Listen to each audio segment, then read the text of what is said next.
Lorsque nous lisons la seconde épître aux Corinthiens, attentivement, il semble que nous ayons affaire à deux personnages, Paul en lui-même et Paul en Christ. Tout ce que Paul dit, depuis le début jusqu'à la fin de l'épître, est contenu dans un thème unique.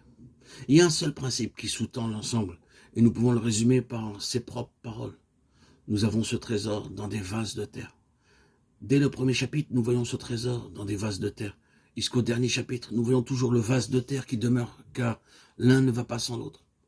La deuxième épître aux Corinthiens est l'écrit le plus subjectif du Nouveau Testament, le plus personnel. Les autres épîtres nous rapportent une certaine mesure de la révélation de Dieu, mais la seconde épître aux Corinthiens est unique en son genre, car elle nous montre la sorte d'homme à qui et par lequel Dieu veut accorder sa révélation. Sans cette épître, nous aurons bien sûr eu connaissance de l'œuvre accomplie par Paul, mais nous n'aurions pas pu connaître l'homme par qui cette œuvre a pu se faire. C'était un vase de terre. Lorsque je suis devenu chrétien, je me suis forgé un concept de ce que devait être un chrétien. Et j'ai essayé, en faisant de mon mieux, de ressembler à ce modèle. Je pense alors que si seulement je pouvais parvenir à ce standard, j'atteindrais la perfection. Mon ambition, c'était d'être parfait, mais j'avais mes propres pensées concernant ce standard de la perfection. Je pensais qu'un chrétien devait sourire du matin jusqu'au soir. S'il venait à verser des larmes, il cesserait d'être victorieux. Je pensais qu'un chrétien parfait devait être une personne très courageuse s'il lui arrivait de laisser paraître le plus léger signe de crainte. Alors j'étais prêt à affirmer qu'il manquait de foi, qu'il ne pouvait pas se confier dans le Seigneur. Il n'était donc pas parfait. Je me suis attaché à cette conception des choses. Je pensais savoir ce que devait être un chrétien.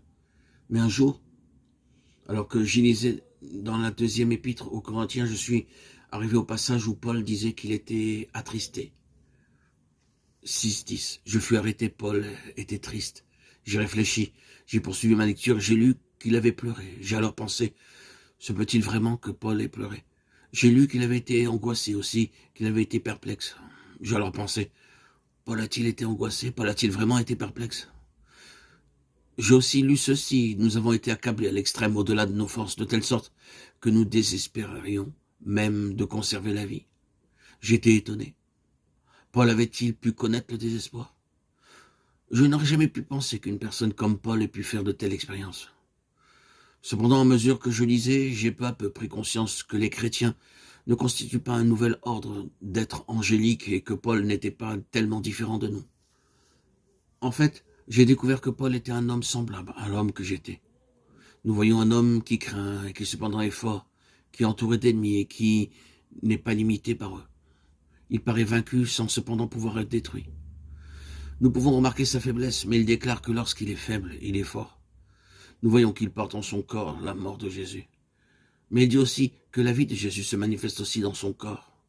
Il passe pour avoir une mauvaise réputation, mais il est aussi bien réputé, regardé comme imposteur, quoique véridique, comme inconnu, quoique bien connu, comme mourant et cependant vivant encore, comme attristé, et nous sommes toujours joyeux, comme pauvres, et nous en enrichissons plusieurs, comme n'ayant rien, et nous possédons toutes choses. 2 Corinthiens 6.10.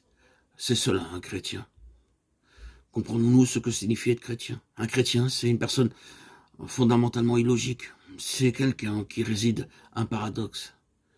Et ce paradoxe procède de Dieu. Certains conçoivent le christianisme uniquement comme un trésor, sans qu'il y ait de vase de terre.